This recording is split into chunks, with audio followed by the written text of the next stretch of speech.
This video today is about a poem by T.S. Eliot. Name of the poem is The Addressing of Cats. This poem is a light-hearted poem and it explores the relationship between human beings and their pets. This poem also draws a comparison between cats and dogs as pets. It is written in a humorous vein. It can be easily called a poem for the children as well, although it makes some points for the adult audience. That it is simply stated and it is full of humor, and also we can find many references to the popular culture of keeping pets in this poem. This poem is presented by Shafaq Usair here. First of all, there is the introduction of the poet, although T.S. Eliot needs no introduction. His complete name, Thomas Stearns Eliot. He was born in September 26, 1888. The place of birth is St. Louis, Missouri, US. And he passed away on January the 4th in 1965 in London, England. He was an American English poet. That means that by identity he was writing in America and writing in England. So that is why we cannot point out that which is the country he actually belongs to. He was a playwright as well, wrote dramas. He was literary critic and editor, a leader of the modernist movement in poetry. He was the leading modern poet there, and other poets followed his style and his diction and his way of writing that was entirely different from the previously known romantic poetry. His works are very famous, some of them, especially The Wasteland, that is an iconic poem written in 1922 about the modern age and the lack of benefits we find here. Another book, Four Quartet, 1943, established him as the best poet ever in the whole century. Eliot exercised a strong influence on Anglo-American culture from 1920s till late in the century. That means that England and America both were impressed and influenced by his style of writing. He did experiments in diction, that means choice of words, style, and also poetry, and because of that he gave a new life to English poetry. Then he wrote a series of essays on criticism, and his appeal was so different, his style was so new that he simply broke away from all the old tradition and he made the new traditions in criticism as well. He was considered the greatest living English poet in his life, man of letters as well. 1948 he was given the Order of Merit and the Nobel Prize for Literature. Some people say there are two types of persons in the world. Some people love cats and the other loves dogs.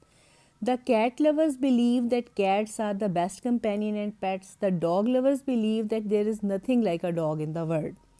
Generally, dogs are the favorite in England, and English people think that dog is their best companion and their best friend.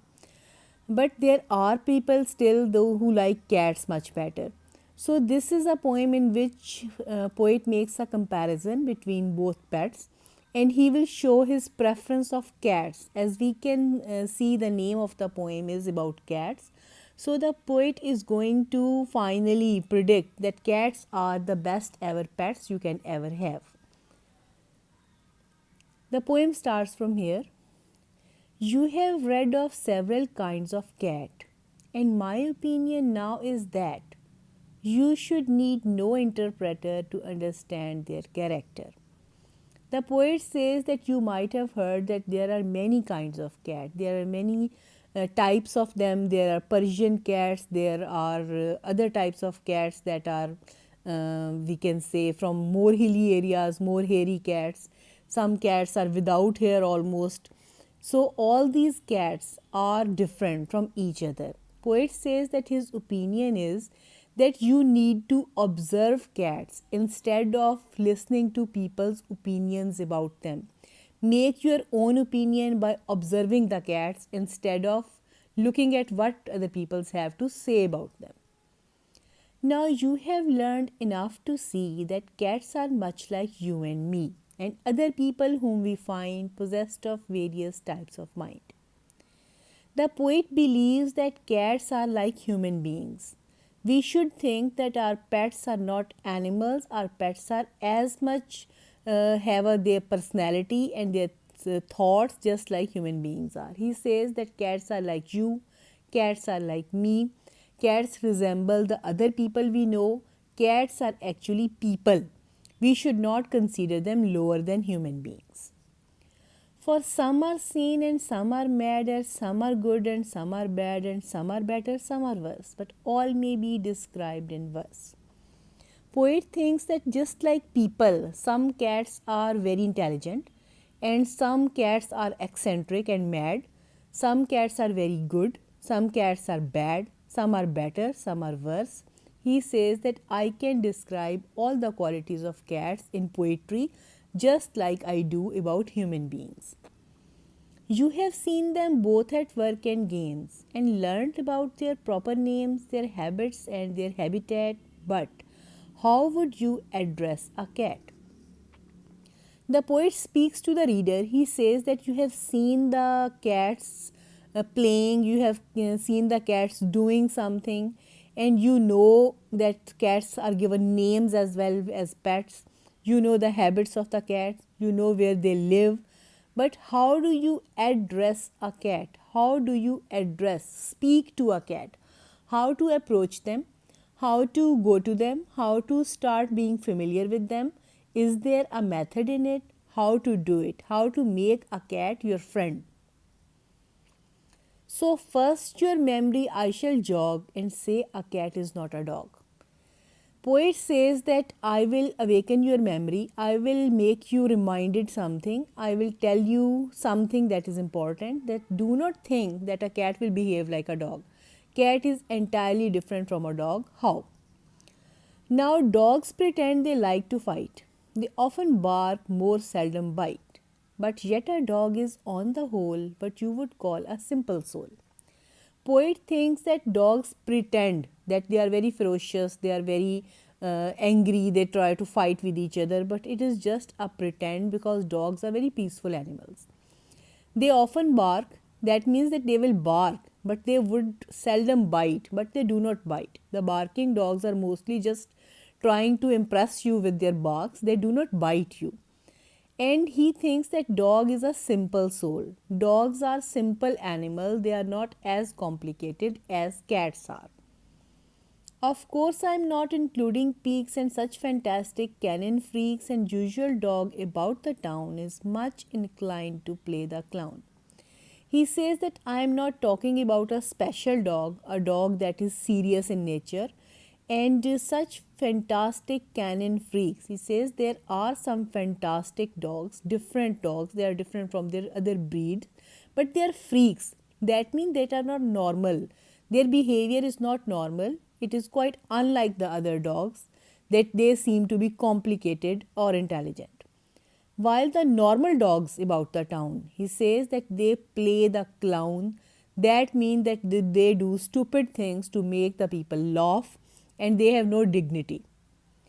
And far from showing too much pride is frequently undignified. Poet believes that dogs have no pride.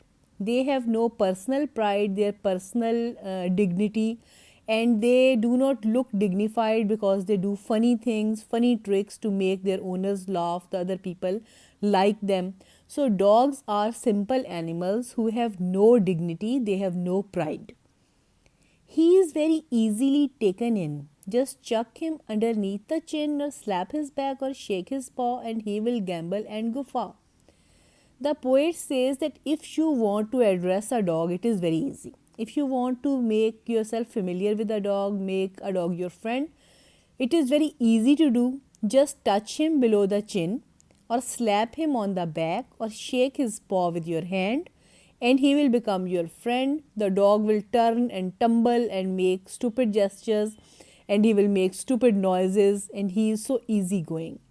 He is such an easygoing lout, he'll answer any hail or shout.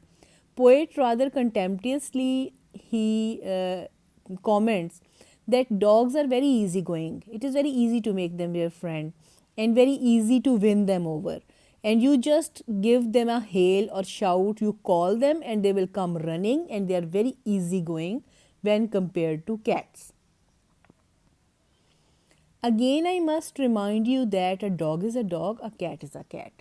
The poet comes back to the topic of cats. He says that remember that a dog has different nature and a cat has different nature. So now we should come and check that how you have to approach a cat. With cats, some say one rule is true, don't speak till you are spoken to. Myself, I do not hold with that. I say you should address a cat. Some people say about cats, says the poet, that there is one rule.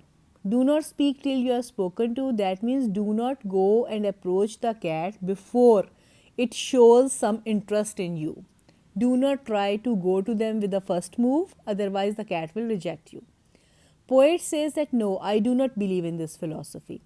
I believe that you should go and talk to a cat, address a cat, and try to make her your friend. It will not respond like a dog does, but in a different way. But still, you have to try.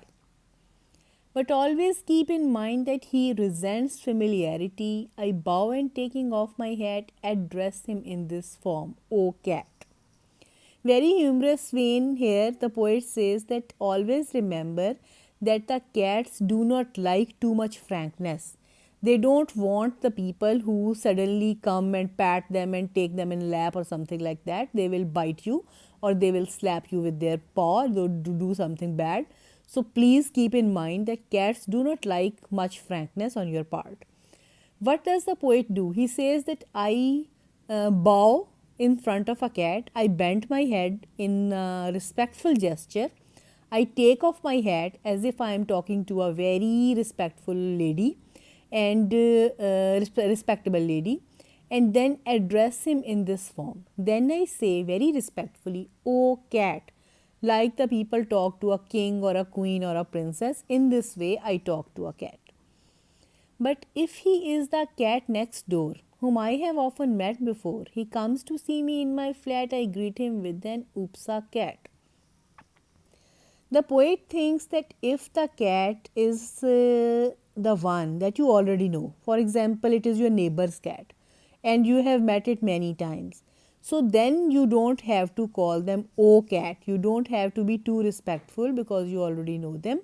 So you have to greet that cat with an "Oopsa cat." That means a frank expression. Frankly, you should talk to them. But if you are going to a cat for the first time, then be very respectful. I have heard them call him James Buzz James. He says that my neighbors have given the cat the name of James Buzz James. But we have not got so far as names. But he says that my relationship with that cat is not that close, that I shall start taking her name. Very humorous way the poet states that you should not directly start calling a cat by her or his name, or the cat would mind it. Before a cat will condescend to treat you as a trusted friend, some little token of esteem is needed, like a dish of cream. The poet says that if you want to be a trusted friend to a cat, if you want a cat to trust you fully, you have to offer her some kind of gift. A gift to show that you honor her. And it can be a dish of cream, that is a favorite food of cats. Actually, the poet here means that you should offer something tasty to a cat to make her your friend. And you might now and then supply some caviar or Strasbourg pie, some spotted grouse or salmon paste. He is sure to have his personal taste. Very funny way the poet says that you have to supply some caviar. Caviar fish is a fish eggs dish that is the most expensive dish in the whole world. The poet says that you have to offer expensive food to the cat, or Strasbourg pie, again a German sort of pie that is very famous. And some potted grouse and salmon paste are also Western dishes that are considered expensive and exclusive. The poet says that a cat would not be happy with a commonplace farmyard type food. The cat would like some expensive food. So please offer some dishes to the cat one by one, because every cat has a personal taste. Some like one sort of food, some like the other sort of food. So you have to offer many types to them.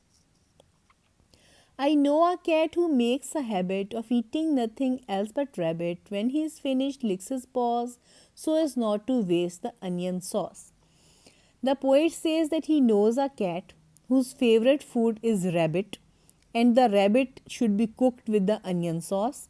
And when the cat has finished the meal, then he licks his paws because he do not want to waste the onion sauce that is coated on the cooked rabbit. A cat is entitled to expect these evidences of respect, and so in time you reach your aim and finally call him by his name. So, first of all, you have to give the cat respect. The cat expects that you will give some food to it, and her favorite food at that. After that, your aim of becoming a friend with the cat will be realized. And now, when the cat has become friendly, you can call him by his name. So, this is this, and that is that, and there is how you address a cat. Finally, the poet has given us complete description that if you do not know a cat and you want to make his acquaintance, then you will have to offer some food. When the cat accepts the food, then you can use its name, and afterwards it will be your best friend. The poem is ended. This poem is included in a book by T.S. Eliot. The name of the book is Old Possum's Book of Practical Cats, and it is an illustrated book. The first edition was illustrated by T.S. Eliot himself. Afterwards, there were other illustrators who make pictures for this book. As you can see in the table of contents that there are mostly the names about cats. Names of the poems are about cats. For example, the naming of cats, the old Gumbai cat, and after that you can see at the end of this page the theatre cat, the cat about town, the railway cat. So this poem is full of poems. All the poems are written by T.S. Eliot, and the poems are written about cats. He wrote that book specially for some children in his family, and it was a very popular children's book in its era. Still, some of the poems are classics, as you have read one of them right now. Thanks for watching. Hope it was entertaining as well as educational.